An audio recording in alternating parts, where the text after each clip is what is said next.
Hey, what's happening, guys? How are you doing? This is Rob of Rule of Two Review. Welcome back, and let's talk about this crazy story and rumor that popped up yesterday about Microsoft possibly releasing a diskless or all-digital Xbox One in May.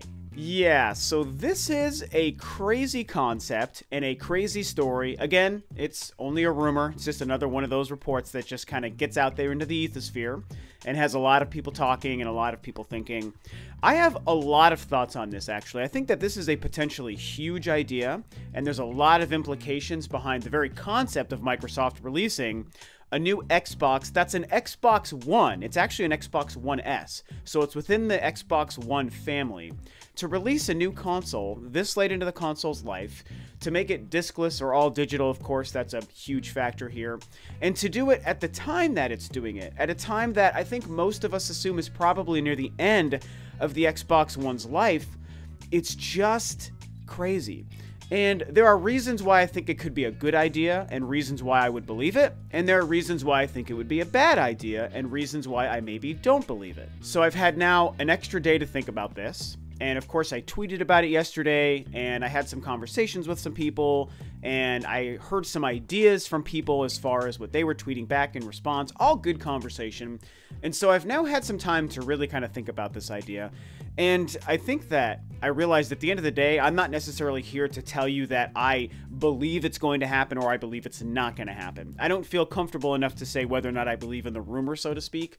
But as far as just, again, like I said, the implications of this, that's what's fascinating to me. And so I kind of did want to talk about maybe the pros and the cons to just the very idea. And I think if I was to think about the things that maybe make it hard for me to believe this or that I think are maybe cons to the idea, it's, similar to what I already said. Releasing a new Xbox One this late into the console's life, to me, feels like something Microsoft either wouldn't be doing or maybe shouldn't be doing. And I think that the biggest thing is because, we're going to operate on the assumption that the next generation of consoles is right around the corner. I think a lot of us feel that a new Xbox and a new PlayStation, PS5, is very likely to be confirmed this year. There are so many things that point to that happening this year. Plenty of behind-the-scenes talk, plenty of rumors for the last year. We don't quite yet know what Nintendo is doing, although there are rumors on that front as well. But more on Sony and Microsoft's front, and they are very much usually kind of tied to each other as far as when they move to new hardware. Those are the two companies we expect in 2019 to hear about new hardware. And we know the Xbox Scarlett is a thing, and then there's also this other talk about Xbox consoles, this specific one being the Xbox One Maverick. It's the Maverick version of an Xbox that is apparently this diskless version. And it feels like something that doesn't make sense for Microsoft to do. Why continue the Xbox One line of consoles? I think it's the fact that it's an Xbox One that doesn't make sense. If you have a new Xbox that you're hopefully planning on revealing sometime soon, maybe at E3 this year, maybe by the end of the year and releasing next year, putting out a new version of your last generation console that isn't really very successful is what's strange to me. Now, plenty of people brought up some very good points, and I considered this as well, is that previously other console manufacturers have released updated versions or mini versions of their console right at the tail end of that console's life leading into the next one. People brought up things like the Wii Mini or the top-loading Nintendo Entertainment System, stuff like that. Obviously, Sony had a very last-minute, third version of the PlayStation 3 right before the PS3 ended and the PS4 came out. And so there definitely are situations where that stuff has happened before. But when it comes to Microsoft and the Xbox One, I feel like it's a slightly different situation than those for two reasons. One is, I think that the era that some of those older consoles did it, like the NES and the Super NES, all the versions of the Sega Genesis, I think that it was just a different time and maybe easier for companies to get away with doing that near the end of those consoles' life cycles because the world wasn't so tied to when a generation moves from one to another. And so it just felt maybe a little bit more natural. With something like the Wii Mini, or even like the last version of the PS3 Slim, the reason I think this is different is because those consoles were admittedly much more successful than the Xbox One has been. And so when a console is so successful, even in the waning years of its life, maybe console manufacturers see a reason to still keep selling those things because there's still obviously interest. People still wanted to buy Wiis for very cheap. People still wanted to buy PS3s for very cheap because there were still games coming out, and they were consoles that people enjoyed. The Xbox One, while it's not a failure, it's also not a big hit, I think we know. Somewhere in the range of 40-45 million. PlayStation 4 has like more than twice as many units on the market. The Nintendo Switch in its second year is about to lap the Xbox One and probably keep going and will also double those sales in lifetime. And so I think that Microsoft, I would think, has realized there just isn't that much demand for the Xbox One. And without demand for the Xbox One, if you're in the last year or two of the console's life, why would you then release an updated version of that and try to sell more of a console that people don't really seem to be interested in? A great comparison to me would be the Wii U. I love the Wii U, but we all know it was a big failure. It didn't sell a lot. And so a console that didn't sell that well, would it have made sense for Nintendo to do a Wii U Mini in 2016? I mean, would we not all have been roasting Nintendo for doing that? Because it's like, dude, no one wants the Wii U. Why are you going to make a mini, cheaper version of the Wii U in the last year of its life and think anyone's going to be interested in selling it? We all know you're moving on to the Nintendo NX, to the Switch. Why release a version of this console that no one wants? It just doesn't make sense. And so with the Xbox One, that's why I feel like releasing another updated version of the Xbox One this late in the console's life doesn't sound like the smartest business move. I mean, hell, we've already had an Xbox One, an Xbox One S, and an Xbox One X, and this would just be an altered version of the One S. So it becomes like, what, the fourth version of the Xbox One? A not very successful console in its life right before the Xbox Scarlet or next-gen Xbox is revealed? I mean, again, I know, Wii Mini, NES Top Loader, PS3 Mini, yes, these things have happened before, but I think that the Xbox One specific situation to me just feels very different than those. I feel like right now, Microsoft should just be all in on the next generation. They should be all in on the next Xbox. Releasing anything in the Xbox One family sounds strange. And the discless aspect we are going to get into in a minute, because that is obviously a huge part to this. The fact that it's rumored to be all digital and that it would be coming out in just 2 months, that all is crazy. But I think that that's the thing. I mean, we've all seen signs that Microsoft has moved on from the Xbox One and moved all resources, all development, all manpower, and money into the next Xbox, to the successor machine. And I believe that that's what they've done.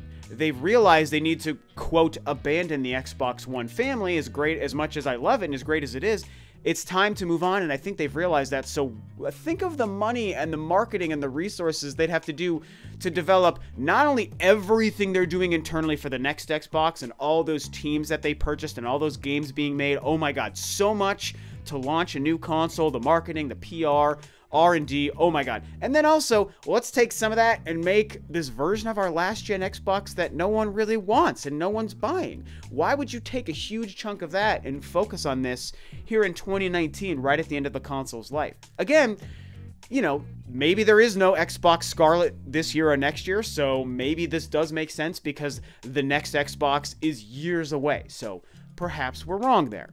But going on the assumption that we're all right and the next Xbox is coming doesn't make sense to do it, so that's kind of my feeling there. However, on the flip side, there are some reasons to think that this might make sense or be something that Microsoft is or would be doing, and that's kind of what I wanted to discuss here as well. And I'm glad I took this extra day to think about it, consider some of the conversations I had with people online and stuff, because a lot of it did make sense, even though I very much believe in that whole stuff I was just saying to you there. But let's be real.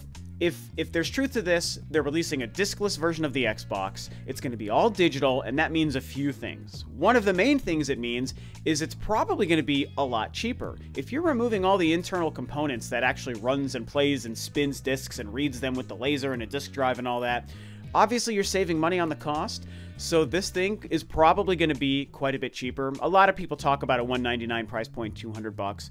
Sure, it could totally be that, but I wouldn't even be surprised if it was less, because I feel like the only way to make a new version of a not successful Xbox One console would be to make it really cheap. I mean, $150 cheap. So anything is possible. $150, $200, $250, who knows? I mean, the idea is they could make it cheaper because it wouldn't have a disk drive. And I think that that is smart. And hey, if it's so cheap, maybe that does convince a lot of people to say, hey, I never wanted an Xbox One before, But now for $150, I'd sure buy one, you know, and just download all of my games.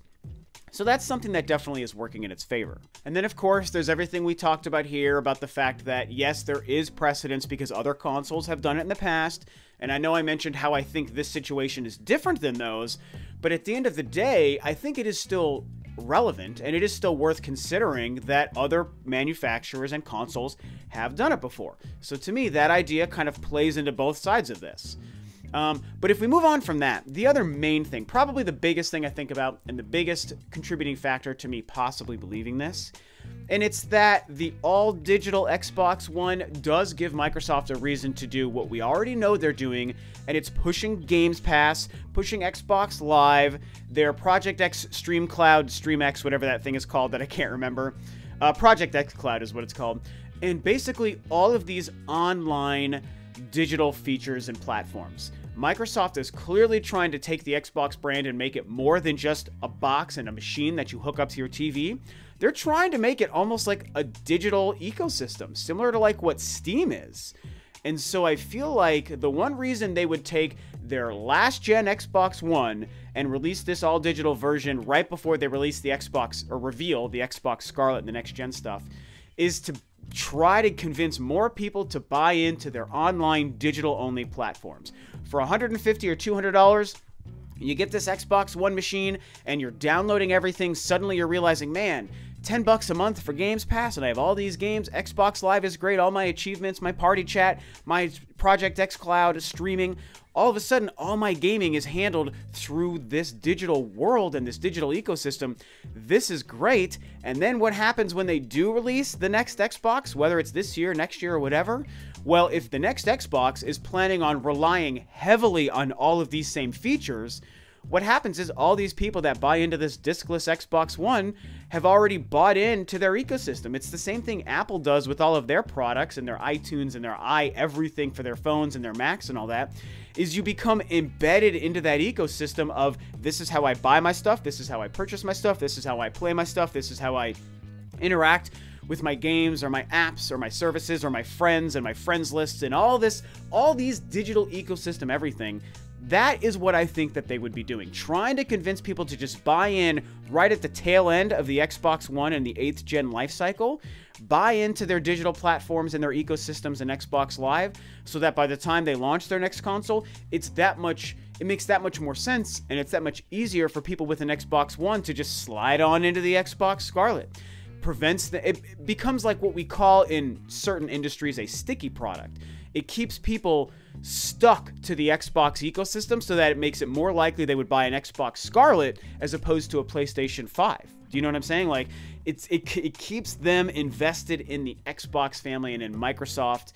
And that, to me, does make a lot of sense. And it is a very interesting aspect that convinces me that maybe there's something to this. So I don't know, man. It's a lot to consider. It's very interesting. The whole conversation had me thinking more about the next gen than the current gen and the Xbox One, interestingly enough. And I feel like with the looming next generation, PlayStation 5, Xbox Scarlet, maybe we get the Switch Mini or the Switch Pro or whatever too. You know, with all that stuff on the horizon, I found it very interesting, and I think it's curious to see what companies are trying to do to salvage the last bits of the current generation. This thing may turn out not to be true, but I tend to believe it. I mean, Microsoft just dropped the price of the Xbox One S by $100. So clearly they're trying to kind of filter out the rest of what they have in stock right now. But then it becomes weird to make another device and another product that's in that same family. You know, it's, again, closing statements here. I think that overall Microsoft should be, and probably is, all in on the next generation. They've got to be focused on the Scarlet and the next gen. But if they're not, I think the one reason they would still be doing something like this is to try to get people more invested and involved in Xbox Game Pass and Xbox Live and all of these online digital features and platforms. It seems like that would have to be the one thing that they would be trying to do, and it's the main reason I'd be willing to believe it. But at the end of the day, we'll just have to wait and see, man. It's only a rumor, and hopefully in the next couple weeks, we end up finding out if this thing is real, or maybe we find out it's not real and this was just a bunch of nothing, and maybe it's actually news more about the next Xbox than the Xbox One. So Either way, these are my feelings on this crazy idea. What do you guys think? Do you believe it? Do you not believe it? Do my arguments make sense? Or do you think that this is definitely going to happen? I mean, who knows, man? There's 100 ways to go with this. So I want to hear you guys talk about this crazy all-digital, discless Xbox One rumor. And with that, the video's a wrap. Thanks, of course, as always, for tuning in, guys. This is Rob of Ro2R Review, and I'll catch you next time on another video.